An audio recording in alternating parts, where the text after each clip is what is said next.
వార్తావాణికి స్వాగతం. ఈ కథనాన్ని మీకు అందిస్తున్నది మణిశర్మ. ఏలూరులో జరిగిన సాక్షి మీడియా కార్యాలయం అగ్ని ప్రమాదం ఇప్పుడు ఆంధ్రప్రదేశ్ రాజకీయాల హాట్ టాపిక్ గా మారింది.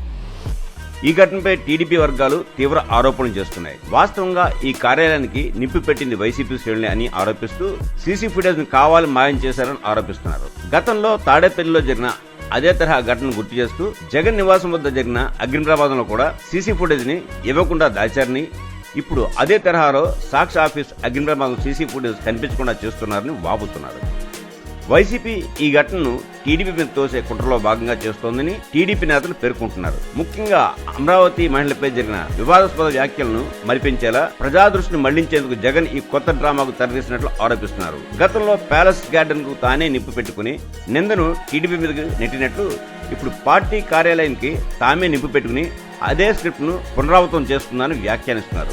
రాష్ట్రంలో 1 సంవత్సరం పూర్తి చేసుకున్న టీడీపీ ప్రభుత్వం చేపట్టిన సుపరిపాలన సంవత్సరం వేడుకలను అడ్డుకోవడానికి ఈ విధ్వంసాలకు వైసీపీ శ్రేణులు పాల్పడుతున్నారని ఆరోపిస్తున్నారు. ప్రజల ముందు వైసీపీ డ్రామాలు నిలవడమని, కుట్రల ద్వారా ప్రజా గౌరవం పొందే ప్రయత్నం వృధా అని టీడీపీ వర్గాలు స్పష్టం చేస్తున్నాయి. చీప్ పాలిటిక్స్ మానేయండి, ప్రజల నమ్మకాన్ని దక్కించుకోండి అంటూ వారు వైసీపీకి సూటిగా సందేశం ఇస్తున్నారు.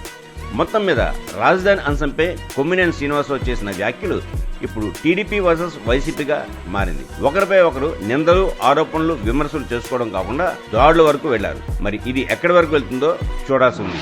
ఇంతటితో మా ఈ కథనం సమాప్తం. మా ఈ వీడియో మీకు నచ్చినట్లయితే మరిన్ని అప్డేట్స్ కోసం లైక్ చేయండి, షేర్ చేయండి, సబ్స్క్రైబ్ చేయండి.